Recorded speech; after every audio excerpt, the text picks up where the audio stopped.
मुंबईसाठीचा महायुतीचा वचननामा प्रसिद्ध मुख्यमंत्री फडणवीस आणि उपमुख्यमंत्री एकनाथ शिंदेंच्या उपस्थितीत वचननामा प्रकाशित।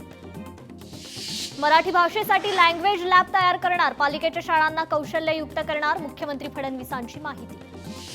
सफाई कामगारांना मालकी हक्काचं घर देणार, पुनर्विकासाची जबाबदारी म्हाडाकडेच असणार, मुख्यमंत्री फडणवीसांचं स्पष्टीकरण। मराठी माणसाला मुंबई सोडून जावं लागणार नाही, मुंबईकरांच्या जिव्हाळ्याचे प्रश्न सुटू शकतात, मुख्यमंत्री फडणवीसांची ग्वाही। पाणीपट्टीतील वाढ पुढील 5 वर्षांसाठी स्थगित, महिलांसाठी बेस्ट सेवेत 50% सवलत मिळणार, उपमुख्यमंत्री एकनाथ शिंदेंची माहिती। पुढील 5 वर्षात 30 ते 35 लाख घरांची निर्मिती करणार, इतरांचं श्रेय चोरणारे आम्ही लोक नाही, उपमुख्यमंत्री एकनाथ शिंदेंची टीका। 16 तारखेला महापालिकेवर महायुतीचा भगवा फडकेल, बाहेर गेलेले मुंबईकर सन्मानाने परत आणायचे, उपमुख्यमंत्री एकनाथ शिंदेंचं विधान।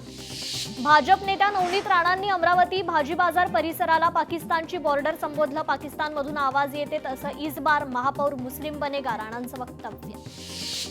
ठाकरे बंधूंची आज शिवतीर्थावर तोफ धडाडणार, महापालिकेसाठी दोन्ही भावांची मुंबईतील पहिली सभा, छत्रपती शिवाजी महाराज पार्कवर सभेची जय्यत तयार। गाडीच्या टपावर चढून चंद्रकांत पाटील यांनी केलं भाषण, पुण्यातील प्रचार फेरी दरम्यानचा व्हिडिओ व्हायरल। रवींद्र चव्हाण शनिवारी दिवसभर पुण्यात ठाण मांडून प्रत्येक प्रभागाचा घेतला आढावा, सर्व आमदार आणि प्रमुख पदाधिकाऱ्यांकडून घेतली सर्व माहिती। लाडकी बहीण योजनेला आमचा विरोध नाही, निवडणुकीनंतर लाडकी बहीण योजनेचे पैसे वितरित करावे, काँग्रेसची राज्य निवडणूक आयोगाकडे मागणी। ठाकरे बंधूंनी विकासावर बोला, भावनिक राजकारणाला जनता बळी पडणार नाही, चंद्रशेखर बावनकुळेंचे ठाकरे बंधूंना आभार। नाशिकमध्ये शिवसेना उमेदवाराला हरवण्यासाठी जादूटोणा, आनंदवली परिसरात अज्ञातानं तांदूळ फेकल्याचा आरोप, घटनेचा पोलिसांकडून तपास सुरू। नांदेड अशोक चव्हाणांनी घेतली बैठक, मागील 5 वर्षात निवडून आलेला उमेदवार परिसरात आलाच नाही, आरोप करून मतदारांनी व्यक्त केली नाराजी। नाशिकमध्ये फडणवीसांच्या सभेच्या पार्श्वभूमीवर कारवाई, भाजप उमेदवार अलका अहिरे आणि पतीची पक्षातून हकालपट्टी, सिडकोतील प्रभाग क्रमांक 26 मधून माघार घेण्यास नकार। येत्या 15 जानेवारी रोजी चंद्रपूर महापालिकेची सार्वत्रिक निवडणूक, 17 प्रभागातील 66 नगरसेवक पदांच्या निवडणुकीसाठी 2,99,994 मतदार हक्क बजावणार। छत्रपती संभाजीनगरात नितेश राणेंच्या उद्या 3 जाहीर सभा, हिंदुत्ववादी मतांना राणे घालणार साथ। छत्रपती संभाजीनगरात मुद्रांक कार्यालयाला आग, कागदपत्र संगणक जळून खाक, अग्निशमन विभागाकडून आग आटोक्यात। मुख्यमंत्री फडणवीसांचा पुण्यात टॉक शो, अभिनेत्री गिरिजा ओक घेणार फडणवीसांची मुलाखत अधिक ठिकाणी दाखवण्यासाठी स्क्रीन्सची व्यवस्था। कल्याणमध्ये निवडणुकीच्या पार्श्वभूमीवर रूट मार्च, 15 तारखेला मोठ्या प्रमाणात मतदान करावं, पोलिसांचं जनतेला आवाहन। शिवतीर्थावर आज ठाकरे बंधूंची तोफ धडाडणार, ठाकरे बंधू काय करणार गर्जना, याकडे सर्वांचं लक्ष। नागपूरसाठी आज भाजपचा जाहीरनामा प्रसिद्ध करणार, महसूल मंत्री बावनकुळे आणि शहराध्यक्ष दयाशंकर तिवारी यांच्या उपस्थितीत होणार वचननामा जाहीर।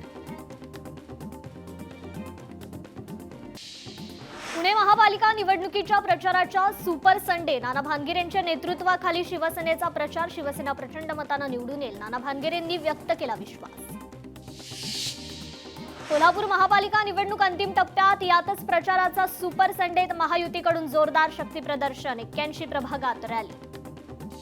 मनपा निवडणुकीच्या प्रचाराचा सुपर संडे, सर्वच राजकीय पक्ष जोरदार शक्ती प्रदर्शन करणार, जास्तीत जास्त मतदारांपर्यंत पोहोचण्याचा प्रयत्न। मुख्यमंत्री देवेंद्र फडणवीसांची आज नाशिकमध्ये प्रचार सभा, मंत्री गिरीश महाजन, पंकजा मुंडे राहणार सभेला उपस्थित। उपमुख्यमंत्री एकनाथ शिंदेंची छत्रपती संभाजीनगरात सभा, धर्मवीर छत्रपती संभाजी महाराज मैदान टीव्ही सेंटरवर होणार सभा। मंत्री चंद्रकांत पाटलांच्या मतदारसंघात अजित पवारांचा रोड शो, कोथरूड बावधन परिसरातील राष्ट्रवादीच्या उमेदवारासाठी केला रोड शो।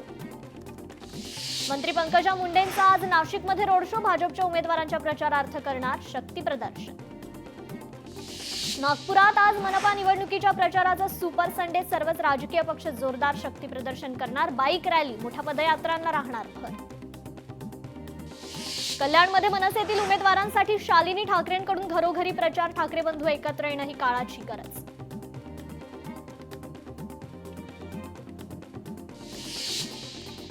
बनावट जन्म प्रमाणपत्र घोटाळ्यामध्ये मुंबईत मोठी कारवाई, कुर्ला पोलिसांनी 15 लोकांविरोधात दाखल केला गुन्हा। छत्रपती संभाजीनगरच्या पाणी प्रश्नी उद्धव ठाकरे जबाबदार, टक्केवारीसाठी पाणी योजनेच्या फाईलवर त्यांनी सही केली नाही, खासदार भागवत कराड यांचा उद्धव ठाकरेंवर आरोप।